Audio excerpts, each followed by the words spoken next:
When it comes to composting, there are a variety of methods. One method I want to talk about today is called Bokashi. Hi, I'm Compost Fairy. Welcome to my channel.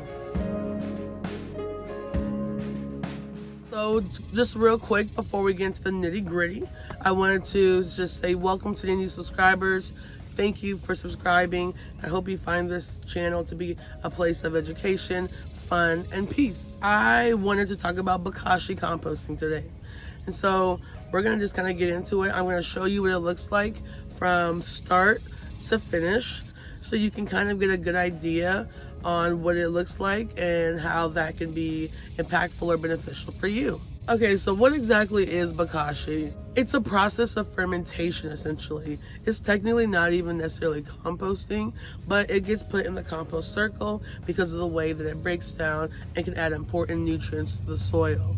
You use this type of bran or rice hulls or even wood chips or something that can be inoculated with what's called essential microorganisms. So here's the bran. It looks like this one is from Garden of Oz. Shout out to them in Colorado. This bran is made from spent grain beer grains and has been inoculated with what's called essential microorganisms. And so those essential microorganisms are what kind of ferments the food and gets it to that Bokashi state that we wanted. This method was developed by Dr. Higa in Japan in the 80s. And it's just a way for you to be able to just ferment your food, which essentially just means keeping it in a stable condition and allowing it to look the same as it did before when you put it in the bin. And it's just a way for you to kind of get compost quickly and for your food scraps to be able to break down in an efficient way. Bokashi takes about 4 to 6 weeks to complete from start to finish, which is different from traditional composting because with traditional composting it takes a little bit more time. It's an aerobic process, so air-filled process, whereas with Bokashi it's an anaerobic process, so no air, and it's a little bit quicker to break down. So what we're gonna do is I'm going to build a Bokashi bin and show you what that kind of looks like from, again, start to finish. So let's get into it. So what makes Bokashi stand out? Well, we can compost hard to compost things like meat and dairy. And because the essential microorganisms that are on the bran, they can outcompete the bacteria and maybe harmful pathogens that the meat and dairy would hold and not present well in the compost. So since it ferments it all breaks down the same. So I'm gonna compost some meat in this Bokashi bin today, and we're gonna see how that goes. So first thing you wanna do whenever you have Bokashi is, one, you can do this gradually, so you can add the food scraps to your bin like as they accumulate, or you can do it all at once. The video I'm presenting today is going to show you what it looks like all at once, just because I have a shit ton of food scraps and I need to offload them like yesterday. So we're going to do that. So you need to grab a bin of some sort that has an airtight sealed lid. I have this Bokashi kitchen composter from Bokashi Living. It has a spout because yes, Bokashi does leak out a liquid, and you can collect it if you want, or you don't have to. This one collects it, but you can also just grab a regular like 4 to 5 gallon bucket and add some like newspaper or like paper or cardboard at the bottom so that it can kind of soak up the juice that will come out from the Bokashi, and then you'll be good. Or you can get 2 bins like this, drill holes at the bottom. This is the other option. It's 2 containers. Here's the first one, and the second one, this is full of foods, I can't show you, but there's holes at the bottom like I mentioned. So that's another way you can make a container for your Bokashi if you are trying to collect the liquid. But some people don't care for the juice. That's why I kind of mentioned you can just use a regular bucket, put that paper, cardboard, newspaper at the bottom to collect it so it doesn't get too soppy down there, and you'll be good. So there are a lot of options in terms of like what you can use. The important thing though is making sure you have an airtight sealed lid on top so that no air escapes the bin. Here are the things that we'll be adding to the Bokashi bin. I'll be adding these fruit and veggie scraps along with this meat and some more veggies. So let's get into it. Alrighty, so let's start filling up this bin. So the first thing you want to do is, of course, grab your empty container, and you're going to first get a handful of your essential microorganisms. So this bran, I want to get a handful of it. I'm going to sprinkle it at the bottom, like so. And then you're going to start adding in your food scraps. So what you want to end up doing, so this is the food scraps in there. What you want to end up doing is grabbing a cup or a potato masher or something, and you want to smash the food down. You want to press it down so that it's nice and tight and compact in the bin. Why are we doing this? Well, Bokashi is an anaerobic process, so there's no air that should be present in the container. That's essential because the essential microorganisms that have inoculated the bran and are helping the food ferment, they need anaerobic conditions, and so they're like anaerobic bacteria. So I'm just going to press this, and so it's nice and tight and compact in the bin and leaves no type of air pocket. So I've done that, and now I'm gonna just sprinkle another handful of essential microorganisms onto the food. So like, this is what I did.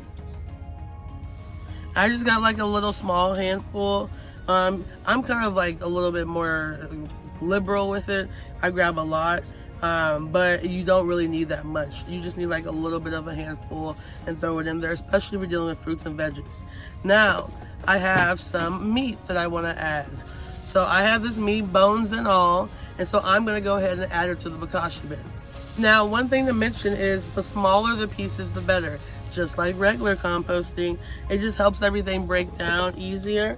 And it's very good for the process. Alrighty, so since I added that meat, and meat's a little bit more, like, you know, it's meat. I'm gonna go ahead and add a nice handful of the essential microorganisms and sprinkle that on top of everything, so that it can, especially on top of the meat, so that it can really help in terms of breaking it down, fermenting it, and that no harmful bacteria are present once we add it to our compost or bury it or whatever. So I went ahead and done that. So you can see there's a nice layer of bran all over the meat and stuff. And then I'm just gonna keep adding in my food scraps like normal. So I totally forgot to press it in after I added the meat and stuff.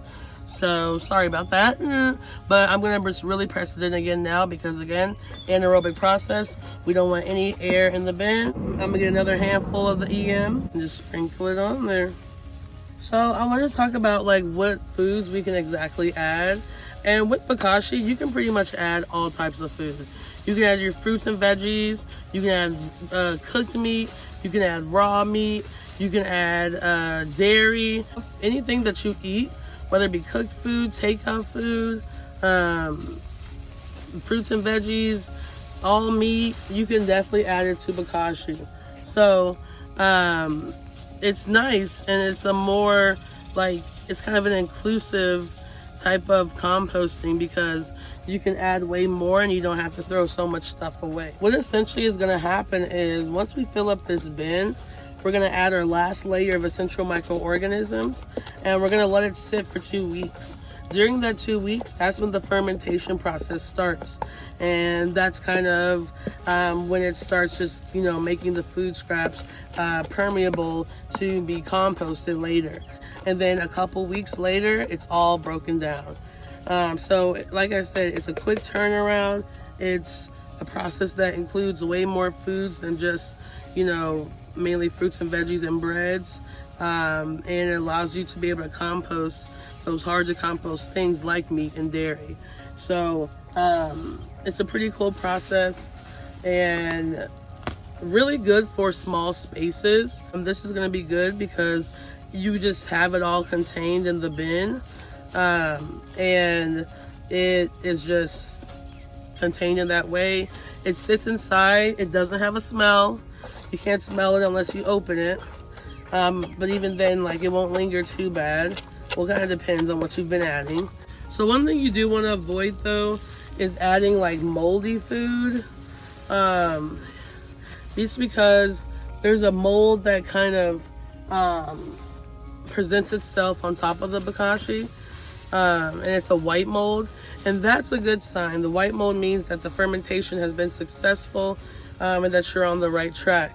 But if you see like any black or brown, black or blue or green mold, then on like in your bokashi bin, that something went wrong. And same for foods. If you have foods that have like the black and green, blue mold, then don't add that to the bin. Just because then you're gonna have a lot of competing bacteria in there, and we don't want that to outcompete with the microorganisms, the essential microorganisms that we're adding to the bin. This is a very juicy bin. Alrighty, I'm gonna add in my last layer of essential microorganisms, and I'm gonna make it a kind of a thicker layer since we're at the top. And then I'm gonna go ahead and grab my top, and we want it to be down there nice and tight. And you are good. So we've done it. We've filled our bin with our food scraps and our essential microorganisms. So what comes next? Well, you wait about 2 weeks, and in 2 weeks, the fermentation process will have completed or will be in process. Because you definitely can wait more longer if you want. I've definitely waited 4 to 6 weeks before, so it's definitely could be longer than 2 weeks. But after 2 weeks, about that time, the fermentation has kind of the food has been fermented, and it is ready to be disposed of. But we will have a part 2 to this video.